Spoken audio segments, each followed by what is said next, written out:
I stopped spending money for 30 days, and I thought the hardest part would be saying no. No coffee runs, no random online orders, no takeout because I was too tired to cook, no little rewards to make a long day feel justified. I assumed this would be a test of discipline, a month-long fight between me and my own impulses. But that's not what happened. What caught me off guard was not the money I didn't spend, it was how often I wanted to spend without even realizing why. The experiment didn't just change my bank balance, it exposed how automatic my habits had become, how often I reached for my wallet out of boredom, convenience, stress, or routine. And that was the real shock. Because before this, I would have told you I was being pretty reasonable with money. I wasn't making huge, reckless purchases. I wasn't blowing my paycheck on luxury. From the outside, everything looked normal. But once I removed non-essential spending, I started noticing something uncomfortable. A lot of what felt normal wasn't necessary at all. It was just constant. This 30-day challenge ended up revealing something much bigger than self-control. It showed me how much of my everyday spending had nothing to do with need and everything to do with habit. And once I saw that clearly, I couldn't unsee it. That's what this month was really about. Not deprivation, not punishment, exposure. Before this challenge, my spending didn't look irresponsible in any obvious way. I wasn't buying designer clothes every week, upgrading my phone for no reason, or making huge purchases I couldn't afford. If you looked at my life from the outside, it would have seemed pretty normal. Nothing dramatic, nothing reckless, just regular spending that most people would probably consider harmless. That was exactly why it was so easy to miss. Most of my money wasn't disappearing through big, stupid decisions. It was going through everyday things that felt too small to question. Coffee when I was tired, delivery when I didn't feel like cooking, a subscription I barely used but kept anyway, random online orders that seemed inexpensive in the moment, eating out because it felt more convenient, small extras added to a cart because I was already buying something, little purchases that came with an easy justification. It's only a few dollars. I've had a long day. I need this. I'll use it. Just this once. But just this once has a way of repeating itself. That was my normal pattern. Not one catastrophic money habit, not one giant leak, just a constant stream of low-friction spending, the kind that slips through your hands because each individual purchase feels insignificant. And because none of it looks serious on its own, I never really treated it like a problem. But taken together, it created a lifestyle where spending had become automatic, convenient, and constant.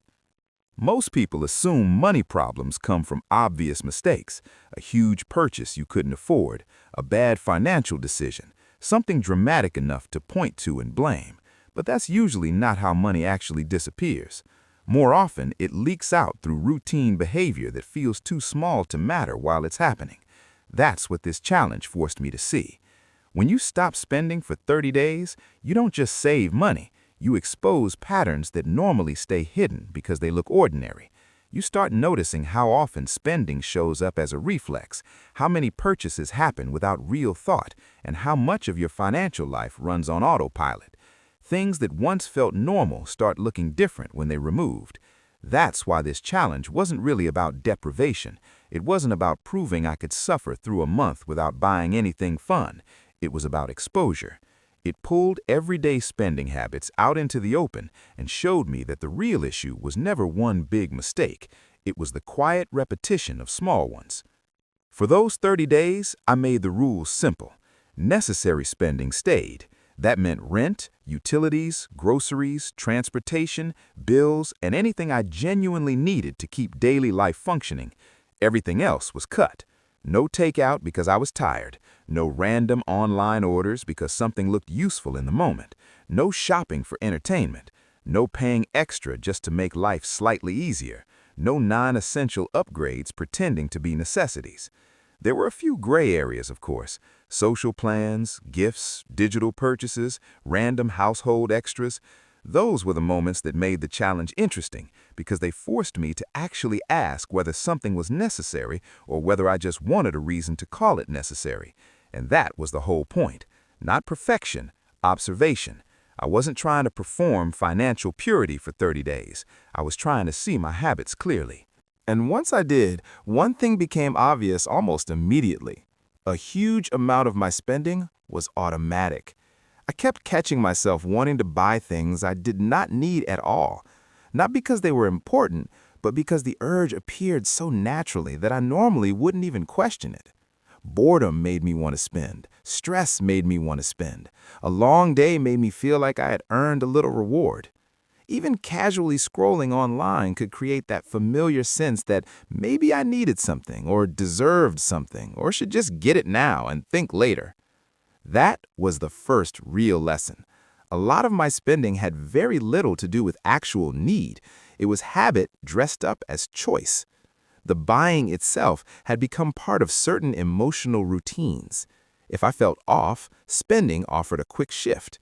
If I felt bored, it gave me stimulation. If I felt like I had been disciplined or productive, it suddenly seemed reasonable to reward myself with something small. The purchase was rarely about the item alone. It was about the feeling attached to it. The second thing I realized was how much convenience had been costing me without looking expensive. I was constantly paying to remove tiny amounts of discomfort. Delivery because cooking felt like too much effort. Small purchases because they saved time. Paid convenience because it made the day feel smoother or easier. None of these choices felt dramatic on their own. That was exactly why they were so easy to repeat. And that's what made them expensive in the long run. I wasn't just buying products or services. I was repeatedly paying for ease, speed, and emotional relief. A little less effort here, a little more comfort there, a faster solution, a better mood, a more convenient option. Each transaction looked minor in isolation, but together they formed a pattern I had completely normalized. Once the challenge removed that option, I could finally see how often I had been spending, not because something mattered, but because convenience had quietly become my default. The third thing this challenge exposed was emotional spending. Not just habitual spending, emotional spending. I started noticing that certain moments made me want to buy things far more than others. After a long day, the urge got stronger. When I felt restricted, I wanted to compensate. When I spent too much time online looking at other people's lives, my own life suddenly felt like it needed an upgrade. And sometimes I didn't even want the item itself. I wanted the feeling attached to it. I wanted to feel productive, in control, rewarded, or like I was doing something for myself. That was uncomfortable to admit, because it meant a lot of my spending wasn't practical at all. It was emotional regulation with better branding. What looked like normal consumption was often just self-soothing. A purchase could make a frustrating day feel lighter. It could create the illusion of progress. It could give me a quick sense of pleasure, relief, or control. And once I started seeing that pattern, I realized how often money had been tied to mood without me fully noticing it. What surprised me even more was that some of the biggest benefits had nothing to do with money.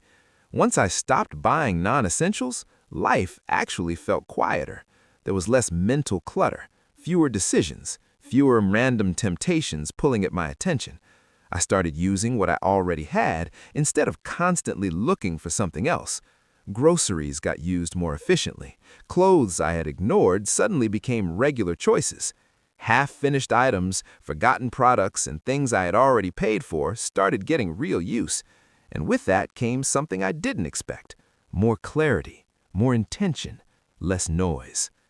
That's the part people don't usually talk about. When spending drops, consumption noise drops with it. You stop feeding every urge the moment it appears. You stop constantly asking yourself what to buy, what to upgrade, what to order, what to add, what to click on next. And without all that background friction, your routines start feeling more deliberate. You become more aware of what actually serves your life and what was just there to fill space. In terms of numbers, the result was still significant.